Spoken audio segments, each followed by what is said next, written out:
All right, folks, welcome to another episode of the No Limits podcast with me, your host, Mark Ormrod. And today is going to be a solo session. You know, I said when I started this podcast, I wanted to tell incredible stories of incredible people, and I do. But from time to time, I wanted to drop a few personal stories, a few personal anecdotes, a few personal experiences into the mix, just because I feel that they may be of value to people.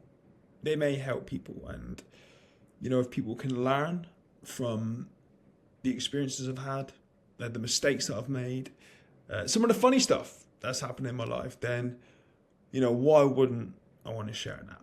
And today, this is a bit of a follow-up from a social media post that I put up recently.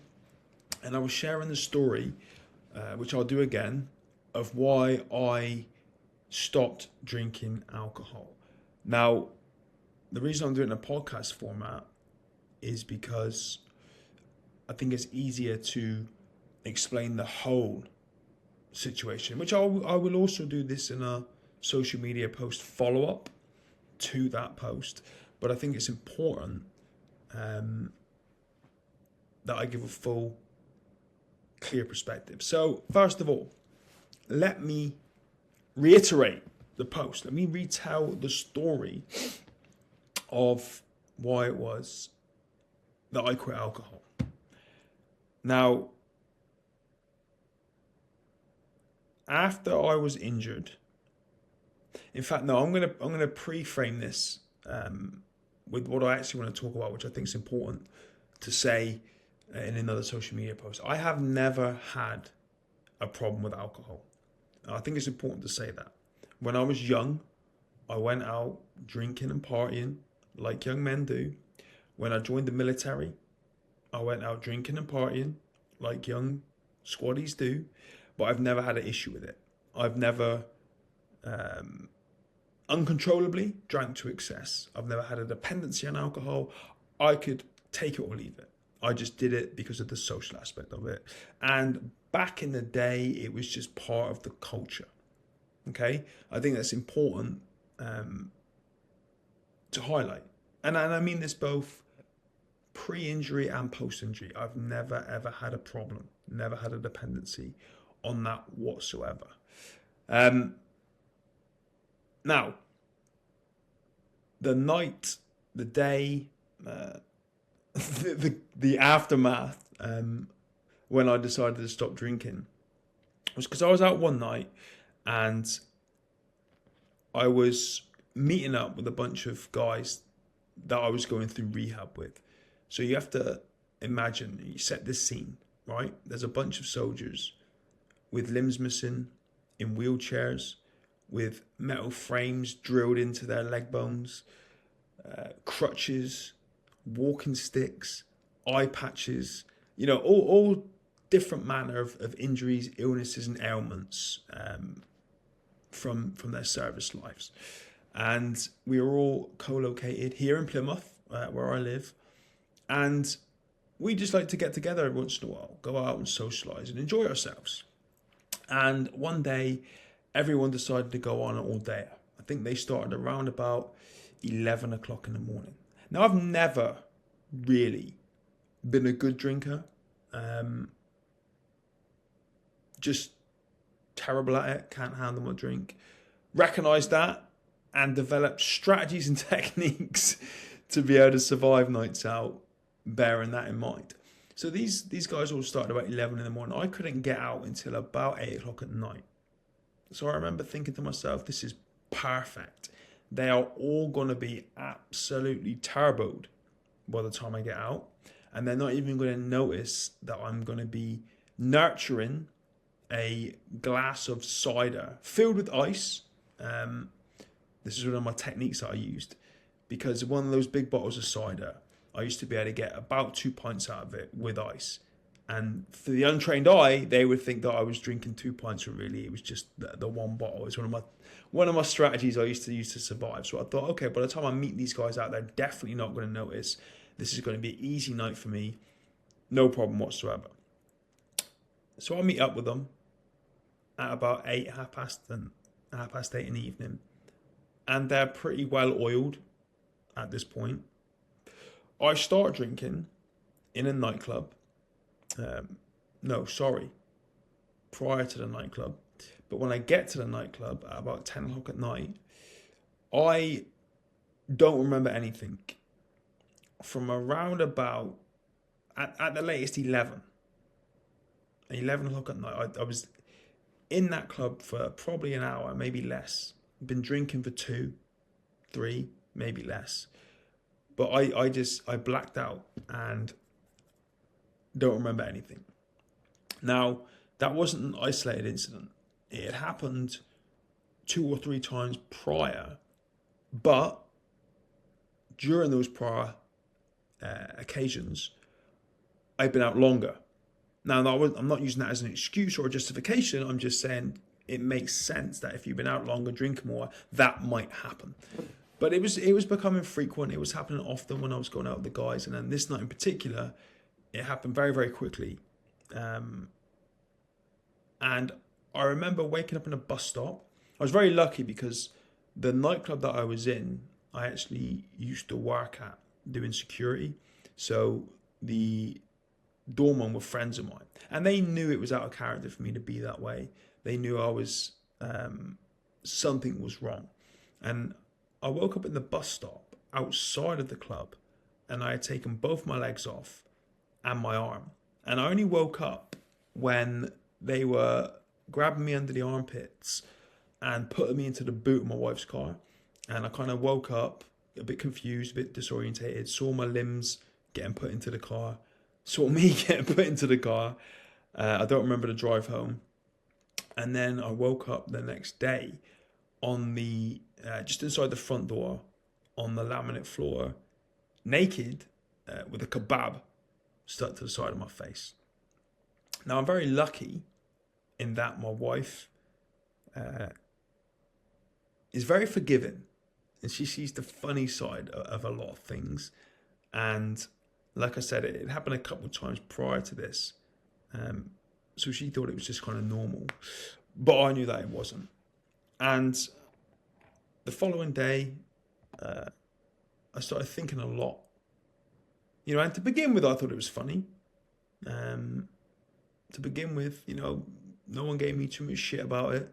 But I remember sitting there thinking, I think it was in the evening, on the Sunday evening, thinking to myself, there's a huge part of that evening I don't remember. And I woke up in a bus stop, very close to a road. I'm walking around on prosthetic legs. My balance isn't the best anyway.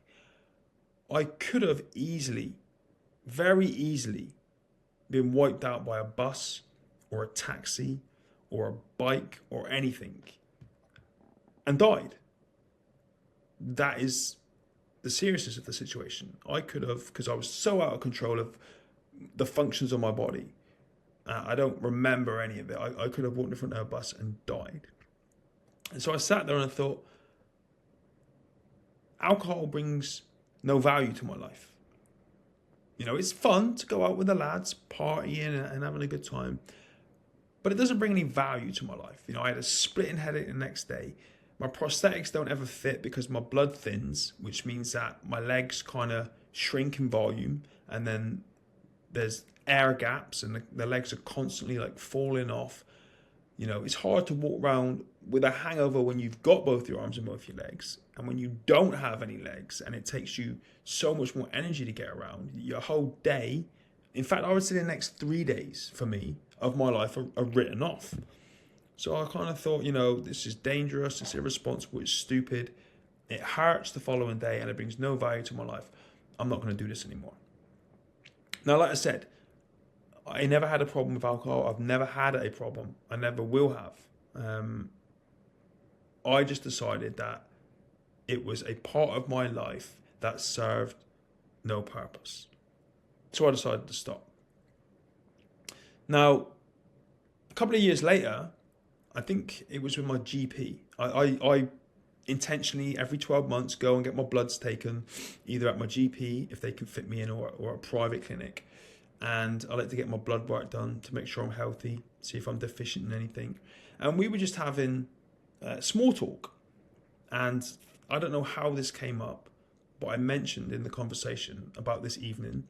Oh no, it was going through the form that we fill out, and it says how many units of alcohol do you drink. So I mentioned this evening, I said I haven't drank for X amount of years because this was happening to me. Then they told me, and I don't know why I didn't think of this before, but when you drink alcohol, that alcohol goes into your bloodstream and then goes to your extremities. Now, because I'm missing 3 extremities, as in 2 legs and 1 arm, the alcohol was a lot more concentrated and stayed more around my center of mass and my torso. So 1 pint of regular strength lager for me was having the effect of 3, maybe more, and I was completely unaware of it. So, and that would count with shots and wine and any of those things, which really helped to make a lot of sense of why this alcohol was affecting me so bad and I was blacking out. Because I could on a steady evening do 6, maybe 7 pints of alcohol, normal strength beer, with a few shots thrown in, and be okay. But now the effects were 2, maybe 3 times multiplied, which is why this was happening to me. This is why I blacked out, was having these episodes and waking up in bus stops. Then the whole thing made perfect sense to me. Like I said, it wasn't an issue I had. I wasn't drinking to excess. I wasn't trying to deal with any issues that I may or may not have. I feel very fortunate in that regard that I don't have any issues. But because of the smaller surface area of my body now, the effects were multiplied. Now, I share that story partly because I think it's a little bit funny, partly because I think it's a little bit interesting, and it might be of help to anyone else in a similar situation to me, but partly just because I'm not don't drink, don't have fun. That's not me. I think the message that I'm trying to portray here is, with anything in your life, if it doesn't add value, if it doesn't make you better, if it doesn't make you feel good, and I don't mean just in the moment, I mean after the moment too, then why do it? Why have that in your life if it brings more pain than it does pleasure? That's what I'm trying to say. Now, that could be junk food. It might be drugs. It might be, something that you may not even think of, like video games, for example. If you're addicted to video games and they're bringing more pain to your life than pleasure, if they're stopping you doing more positive things, just have a think about it. Have a think about it. Have a look at your life. Ask yourself, is this worth me indulging in? Or do I need to change my habits? Do I need to change my routines? Do I need to bring something more positive into my life? Anyway, that's it. I hope that was interesting. I hope it was valuable. I hope if you are in a situation similar to me, or you know somebody that's in a situation similar to me, that you might be able to share it with them. I guess the overarching message is, when you look at your life, are there things in it that are a negative influence? And if there are, can you replace them with one that's a little bit more positive? Guys, thank you for tuning in. I appreciate you. I'm grateful for you. I hope you're enjoying some of the episodes that we've released so far. Thank you for the downloads, the comments, the shares, and everything that you do to help support me. If there's anything that you think would be interesting, any guests that you think would be interesting, please just hit me up at mark@markormore.com, and I will do my best to fulfill your request. Guys, till next time, take it easy. Appreciate you all.